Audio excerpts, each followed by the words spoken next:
It's the 14th of July, and busy it is. Tuesday, and tomorrow's Wednesday, and then we slide down the rest of the week. The weeks keep going faster and faster. If they go any faster, well, it's getting to be ridiculous. Clif High is up first tonight. Clif, of course, along with his partner, George Ure, pretty well shook up the thinking part of the Internet world when they first began appearing on this program, bringing their work forward. The so-called Alta reports, many of you understand, I think, the full implications of what Clif and George, especially Clif and his computer program, were able to do over a period of time, quite a long time, in fact, 10 years, I believe. And Clif is back with us tonight. We're going to talk about some eclectic things and some so-called mainstream things, at least in terms of their research. So let's see if he's up there in the great Northwest. Yes, I'm connected. It's an interesting term. Well, I feel that. You know, we have the number of different ways of being connected at the moment. I've got all of them fired up. So. Well, I'd say you qualify for all of them, indeed.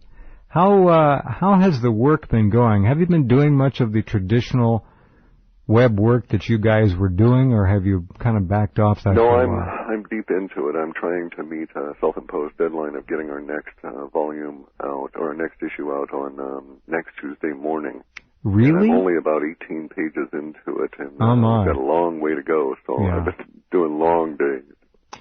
Okay, anything off the top of your head that you can kind of tip us off about that you'll be revealing next week in the report to those who have subscribed? And I guess subscription rates are still low, are they not? That's correct. Next time we'll bring out another issue for $10. It'll probably be slightly larger than the previous one because it's going to include some...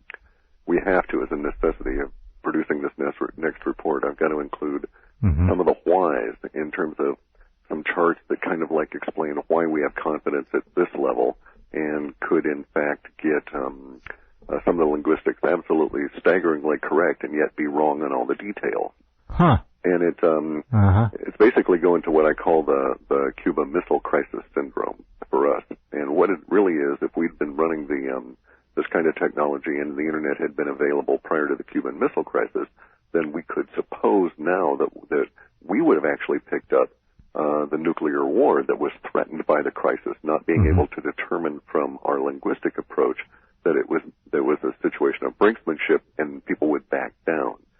And so it's necessary that I include all this stuff about, you know, how we arrive at certain conclusions. Right. So that you can decide whether or not to be appropriately freaked out by some of the material we've got in there. Interesting to look back on the last several years of your work. How would you qualify it? How would you grade yourselves? Let me put it that way.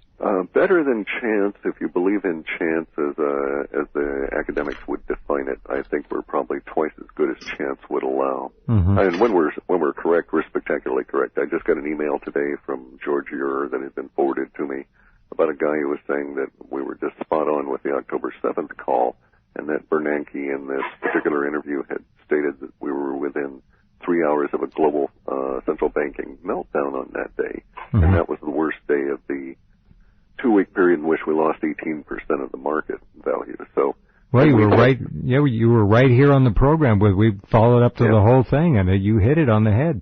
Yeah, and we were out there a year ahead of time. And then, curiously, you'd sent me this email about from Lorraine about the idea of the let's discuss some of the real woo-woo stuff, the aliens and bombing on the moon and so forth by NASA. And curiously, it made me go back and look at some of my old notes, actually, not the actual reports. But I started picking up the language for alien wars at the very end of 2007. Would that include attacks on the moon? I would say that the word bombing and another planet, albeit a close one, the moon, kind of, you know, interplanetary bombing, that kind of fits within the idea of alien wars, right? Works for me. Yeah, and this is the first instance of it, and curiously, in I think it was like 709 or something, in late 2007, whatever the numeric series of the report was then, we were looking at this summer in 2009 as taking a big uptick in all things related to, quote, the contact meme, including alien warfare, which really gets into play in 2011. So we can expect this bombing of the moon business to start a thread of discussion globally that will continue to the point where it gets into more or less real mainstream and dominant sometime around July of 2011. And it's a fairly straightforward growth from here.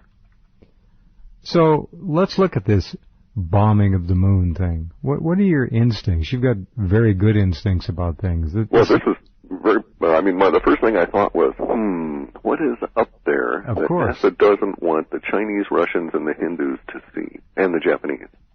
Because all four of those countries are currently sending up everything they can with as best photographic material on there that they can get. Mm-hmm. And some of it, of course, is even better than the giant Hasselblad cameras and stuff we took. So I think there's something. There is something up there. Quite clearly, this is much more than some geological effort. I read that and I thought, boy, that's almost as lame as the idea that engineers in different parts of our planet would mistakenly use inches and millimeters on the same project. True. Exactly. Oh, man, really it's like, how stupid do you think we are, guys? Well, pretty stupid they think we are. Yeah, okay, actually you're correct. And in the main, they're probably correct, yeah. In the main, they are. Yeah. In case you are not up to speed on this, NASA launched what they call a spectacular mission to bomb the moon. Their L-Cross mission took off from Cape Canaveral, and its duty, its obligation, and it has no choice but to blast a hole in the lunar surface at twice the speed of a bullet. The missile that took the launch probe up there is a Centaur. It's going to be a big deal. A huge plume of debris will be ejected. Now, this is kind of funny when they talk about a plume of debris being ejected, when there was no plume of debris at all in any of the Apollo landing photographs. Right. There was nothing under that lander. Yeah. There was no hole in the dust. There was nothing. It was almost as if blown away or any of that. No, it was almost as if a crane lifted it over there and set it down right there in a studio somewhere, which some people suggest is exactly what happened. But also other people are saying there's now evidence that NASA created that rumor themselves. Could be. And that they did it just purely, and I think Richard Hoagland is on this tack, and that is that he's saying that they did it to take the conspiracy energy away from what is not being revealed from all of the moonshots. And I actually am of the opinion that some of the stuff that's come out of the European Space Agency recently in regards to the moon, and some of the focus from the Vatican's observatory on the moon, suggest that in conjunction with this seismic test that they're going to run, that not only is it at least one area of the moon that they just want obliterated, and the reason that they're going about it this particular way is a little strange to begin with, this seismic test, and they're using a kinetic weapon.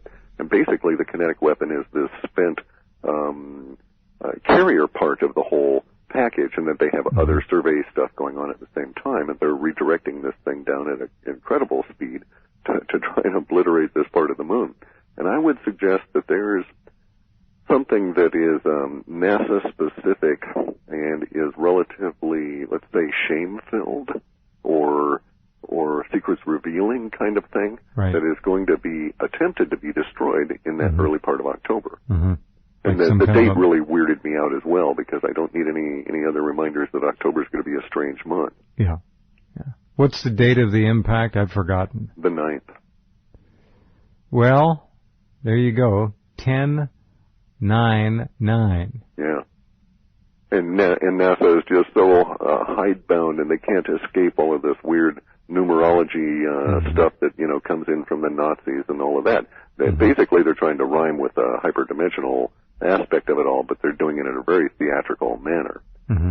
Their allegation, of course, is that this whole mission is designed to find out if there's moisture on the moon. Yeah. They do think we're dumb. It's not even a clever cover story.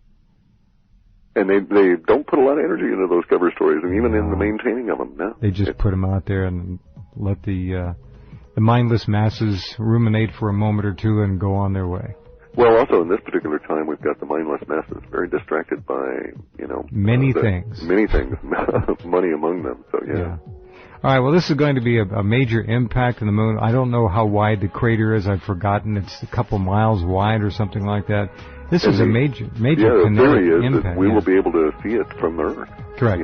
With just binoculars or really good eyes. Kinetic weapon, for those of you who may not know, means no explosives, just a piece of debris impacting something at a very high velocity, which, of course, is what we purportedly have rotating in space right now above our heads, a platform of lots of neat kinetic warhead projectiles which can be released and guided to impact with as much energy as a moderately sized hydrogen warhead.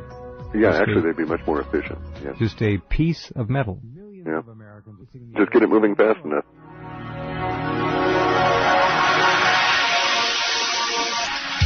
Okay, and we're back to Clif High of halfpasthuman.com, and do take advantage of the extremely low subscription rate now to, without question, some of those provocative, fascinating reading you're ever going to acquire via the Internet or anywhere else for that matter. This is a look-see into the future through the language changes on the Internet as collected and analyzed by our guest, Clif High.